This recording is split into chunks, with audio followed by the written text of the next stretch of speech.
Maharashtra TV news, आवाज सर्वसामान्यांचा। Breaking news. Nashik येथे गुरुवार दिनांक 19 फेब्रुवारी 2026 रोजी रमाबाई आंबेडकर कन्या विद्यालयामध्ये शिवजयंती मोठ्या उत्साहात साजरी करण्यात आली। नाशिक येथे रमाबाई आंबेडकर कन्या विद्यालय उच्च प्राथमिक विद्यालयामध्ये शिवजयंती निमित्त विद्यालयात 17 व 18 फेब्रुवारी रोजी छत्रपती सेना महाराष्ट्र राज्य मंडळ यांच्या माध्यमातून शिवजन्मोत्सवाचे विविध उपक्रम आयोजित करण्यात आले। कार्यक्रमाचे सूत्रसंचालन 8वीच्या विद्यार्थिनी सिया मगर व आदिती अल्हाट यांनी केले। तसेच रोशनी बनसोडेचे पोवाडे, कल्याणी गांगुर्डे हिने भाषण केले। तसेच मी शिवाजी राजे भोसले बोलतोय प्रज्ञा जाधव या विद्यार्थ्यांनी केले। यांसारख्या सांस्कृतिक कार्यक्रमाचे सादरीकरणाने उपस्थितांचे लक्ष वेधून घेतले। शिवजन्मोत्सव सोहळ्यात बाळ शिवकन्या राजेश्वरी अंकुश काकड हिने छत्रपती शिवाजी महाराज यांच्या बालपणाची भूमिका साकारून प्रेक्षकांची मने जिंकली। कार्यक्रमासाठी संस्थेचे संचालक करुणा सागर पगारे दादा, रमाबाई आंबेडकर कन्या विद्यालयाच्या मुख्याध्यापिका सुमंगला शिंदे मॅडम, कुणाल प्राथमिक शाळेचे मुख्याध्यापक अहिरे सर उपस्थित होते। तसेच छत्रपती सेना महाराष्ट्र राज्य मंडळामार्फत आयोजित कार्यक्रमामध्ये मातोश्री रमाबाई वसतिगृहाचे सचिव पी.के. गायकवाड सर, अध्यक्ष कुणाल गायकवाड सर, अध्यक्षिका बेबीताई डेरले, सुजाताई भालेराव, बक्षीस प्राप्त 32-33 विद्यार्थिनी, रमाबाई आंबेडकर कन्या विद्यालयाच्या मुख्याध्यापिका सुमंगला शिंदे मॅडम व सर्व शिक्षक शिक्षकेतर कर्मचारी उपस्थित होते। कार्यक्रमाच्या यशस्वी आयोजनासाठी सांस्कृतिक प्रमुख सुनीता काकड मॅडम यांनी मेहनत घेतली असून कीर्ती कदम मॅडम यांनी विशेष सहकार्य केले आहे। Vande Maharashtra TV media cameraman Ramesh Giri Gosavi सह प्रतिनिधी रोजमीन शेख। होय, मी शिवाजी राजे भोसले बोलतोय। होय, मी शिवाजी राजे भोसले बोलतोय। काय चाललंय काय महाराष्ट्रात? सर्वत्र राज्यतेचा दरबार भरलाय। प्रत्येक जण आपापल्या परीने या महाराष्ट्राला ओवाळतोय। होय, मी शिवाजी राजे भोसले बोलतोय। होय, मी शिवाजी राजे भोसले बोलतोय। आजही तुम्ही आमची जयंती साजरी करतात, छान वाटतं। अरे पण जयंती साजरी करण्यापेक्षा तुम्ही माझे विचार तुमच्या डोक्यात कधी घालणार आहे? तुमच्या बघण्यात असलेले पुस्तकामधले शिवाजी तुमच्या जगण्यात कधी असणार आहे? आज आम्ही तुम्हाला विचारतो, काय हो हे स्वप्न बघितले ते गाणी सरजाचे?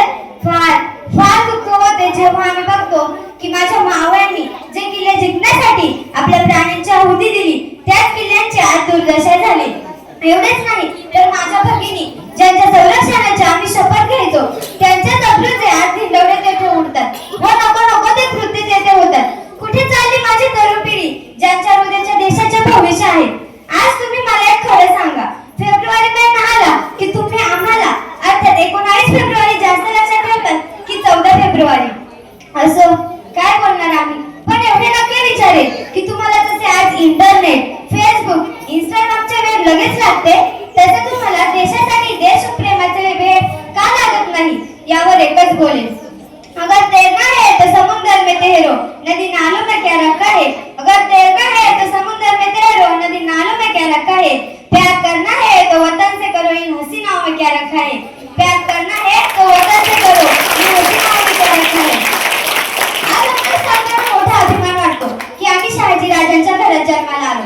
जिजाऊ मासाहेबांनी आमच्यावर संस्कार केले। मासाहेबांनी जर आम्हाला असं घडवलं नसतं तर आम्ही देखील कुणाची तरी गुलामीच केली असती। गोरगरीब मावळांना घेऊन आम्ही जे स्वराज्य निर्माण केलं ते देखील मासाहेबांच्या संस्कारामुळे। आणि म्हणूनच इथे बसलेल्या माझ्या प्रत्येक भगिनींना व मातेंना एकच विनंती आहे की तुम्ही आधी जिजाऊ व्हा, मग बघा प्रत्येक घराघरात शुभ जन्माला येतो की नाही। पण त्यासाठी तुम्हाला बदलावं लागेल, या मराठी मातेवर प्रेम करावं लागेल। कुणासाठी केलं आम्ही स्वराज्य सार्थक? कुणासाठी पाहिलं ते स्वप्न? तुमच्यासाठी ना? अरे मग काय आजकालचे चिमुकले मुलं मोबाईलवर लटकलेले असतात, आमचे बेरोजगार दिवसभर गावात फिरत राहतात। आम्हाला वेदना होत नसेल? आमच्या आया बहिणीवर अन्याय अत्याचार होतो त्याचा आम्हाला वाईट वाटत नसेल? अहो तलवार उचलून त्यातून गुंडी छाटीत काढावी असं वाटत नसेल का आम्हाला? आमचा शेतकरी राजा आंदोलन करतो आणि त्याला अपयश आलं की तो आत्महत्या करतो, आमचं काहीच दुखत नसेल? अरे काय अवस्था करून ठेवली तुम्ही माझ्या महाराष्ट्राची। पण तुम्हाला दोष देऊन काय करणार हो? आम्हाला घडवले ते जिजाऊ मातेने, जे आम्हाला बालपणातच रामायण व भारत सारख्या कथा सांगायच्या व रामाने जसे रावणाचे वध केले तसे तुला दुष्टांचा नाश करायचा आहे अशा सांगायच्या। तसेच आम्ही फक्त 5 वर्षाचे असताना जिजाऊ मासाहेबांनी आमच्या हातात तलवारवर ढाल दिली। आज तुम्ही स्वतःला प्रश्न करा, आहे का ते जिजाऊ? आजच्या माता बाळाच्या हातात मोबाईल देतात, आमच्या छोट्या छोट्या मुलींना नको नको त्या नृत्यांची शिकवण देतात व कौतुकही करतात, तर कसा दोष देऊ मी माझ्या तरुण पिढीला? अहो आम्ही 16 वर्षाचा असताना स्वराज्य निर्माण करण्याची प्रतिज्ञा घेतली होती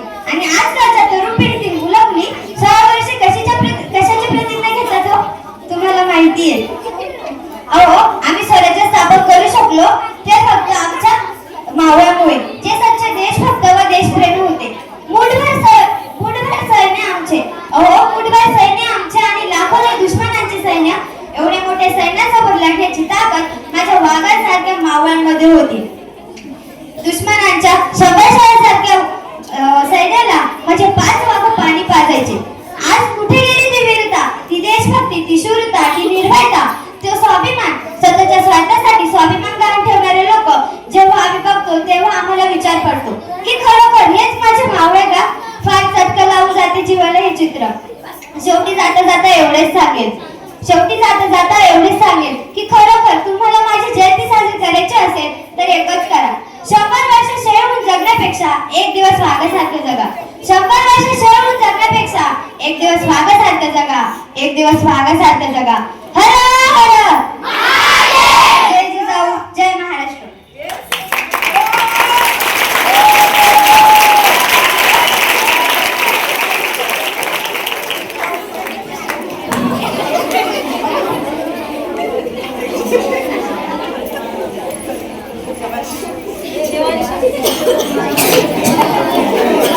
वंदे महाराष्ट्र टीव्ही न्यूज, आवाज सर्वसामान्यांचा. अशाच नवनवीन बातम्या पाहण्यासाठी आमच्या चॅनलला सबस्क्राईब करा, बेल आयकॉनला क्लिक करा.